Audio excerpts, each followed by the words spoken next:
sejahtera. Berdasarkan khususitas ini, kita mampu mengetahui dan mengenali pelbagai jenis tamadun. Terdapat pelbagai tamadun di dunia ini, misalnya seperti tamadun Barat, Timur dan Asia.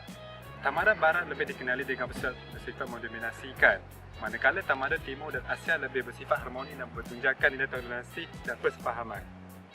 Di dalam video ini kami memfokuskan bab isu-isu semasa dan masa depan. Kami dapati bab ini mengurusi cabaran-cabaran yang dihadapi oleh peradaban abad ke-21, di mana cabaran ini dipecah kepada dua kategori, iaitu hegemoni dan globalisasi. Bab ini turut mengandungi teori pertumbuhan tamadun dan dialog tamadun di mana ia lebih meluas kepada peranan dialog, halangan dialog dan bagaimana dialog mampu mengekalkan konflik dan mengekalkan keamanan sejagat. Bab ini turut merungkai kisah perkembangan temporari kepada masyarakat dan negara terutama dari segi aspek sosial, ekonomi dan budaya.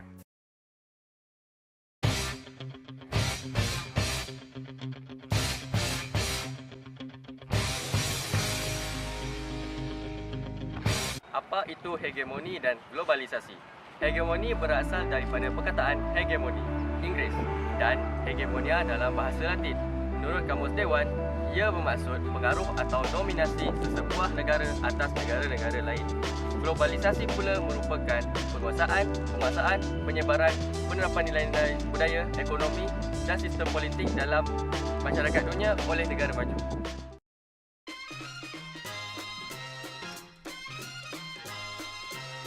Terdapat 6 cabaran hegemoni, iaitu pertama, dominasi politik, di mana blok barat menguasai kuasa politik dan berjaya menguasai agensi penting seperti Pertubuhan Bangsa-Bangsa Bersatu, tabung kewangan antarabangsa, Bank Dunia dan lain-lain.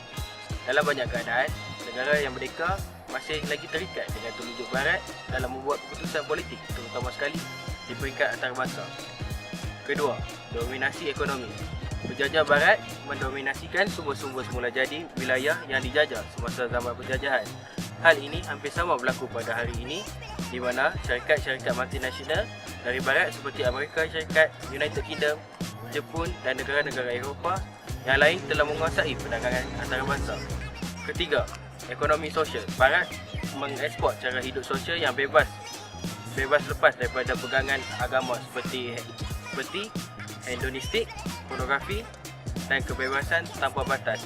Ianya ditonjol melalui budaya, penggunaan diterjemahkan melalui 3F, iaitu food, fashion and fun. Keempat, dominasi media. Dunia barat melalui bidang teknologi komunikasi dan maklumat telah mendominasikan penyebaran berita antarabangsa. Semua berita yang disebarkan adalah berdasarkan perspektif barat, kehendak dan kepentingan barat dan juga saluran berita barat. Kelima, dominasi budaya. Di antara pengaruh barat yang paling berkesan ialah bidang hiburan. Malah gaya hidup barat yang berteraskan hedonisme melalui filem, muzik, nyanyian, kartun dan komik telah tersebar luas di seluruh dunia. Keenam, hak asasi. Telah berlaku pencerobohan hak di mana hak mentadbir negara diceroboh oleh kuasa besar seperti pencerobohan hak di Palestin, Iraq, Afghanistan dan lain-lain. Menurut Islam, hak adalah sesuatu yang benar dan bersesuaian dengan fitrah kejadian serta matlamat penciptaan manusia.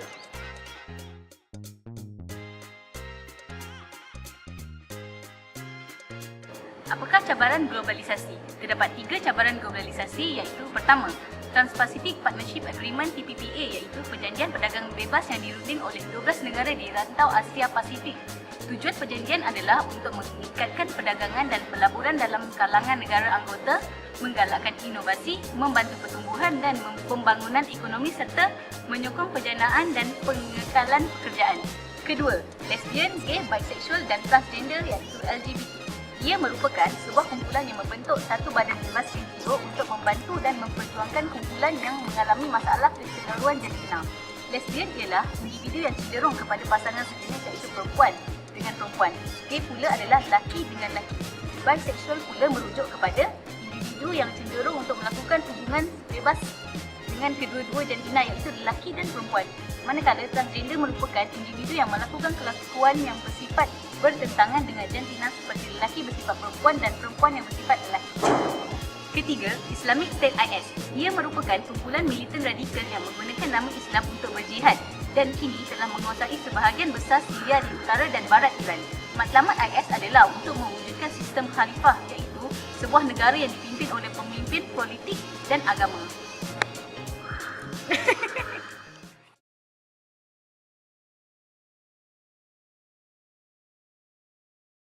Apa itu teori pertembungan?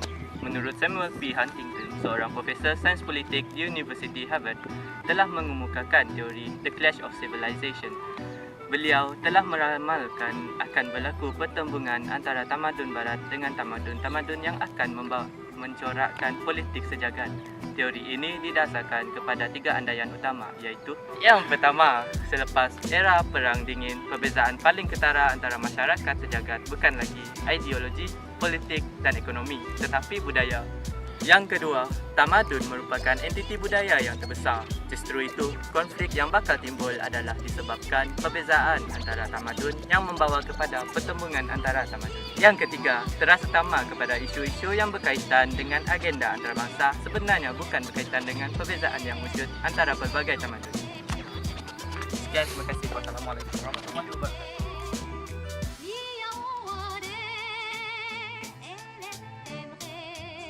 Dialog peradaban tamadun definisinya ialah sesuatu bicara atau komunikasi antara dua atau lebih secara formal atau tidak formal. Konsepnya pula ialah interkomunikasi dan persafahaman antara tamadun, iaitu memahami budaya masing-masing tanpa prejudis terhadap masyarakat kaum lain. Peranannya pula ialah mengeratkan hubungan antara satu sama lain dalam pembentukan tamadun. Kaedahnya pula ialah mempunyai sikap keterbukaan antara dua belah pihak, dan garis panduannya pula ialah menghormati pandangan dan perspektif pihak lain. Halangan untuk dialog peradaban tamadun ialah kekurangan sifat toleransi, ketidaksediaan untuk berubah dan kekurangan penyertaan dalam komunikasi.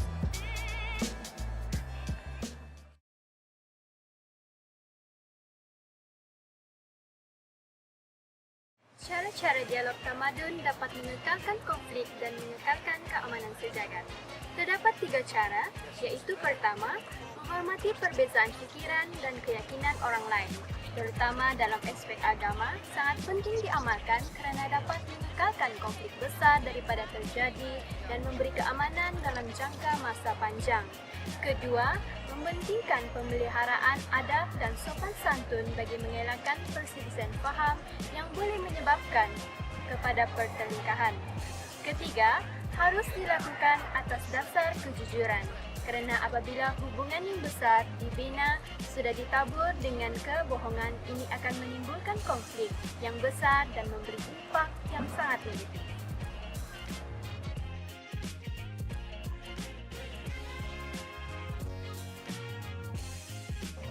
Terdapat 3 dasar perkembangan kontemporari kepada masyarakat dan negara, iaitu dari segi sosial, ekonomi dan politik.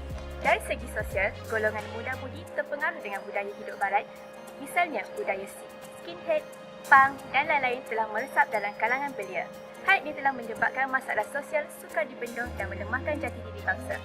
Yang kedua, dari segi ekonomi, syarikat gergasi barat telah menguasai ekonomi negara lain dan telah memberi peluang kepada syarikat Malaysia melabur di luar negara, dan ia telah memberikan manfaat kepada rakyat mendapat peluang pekerjaan. Dan yang ketiga, dari segi politik, sistem politik demokrasi ala barat berjaya mengambil alih sistem politik federal tradisional, dan ia telah menyebabkan barat menyebarkan pengaruh melalui media massa yang dikuasai mereka. Rakyat bebas bersuara dan mengambil bahagian dalam pentadbiran. Begitulah cabaran-cabaran yang dihadapi oleh peradaban abad ke-21.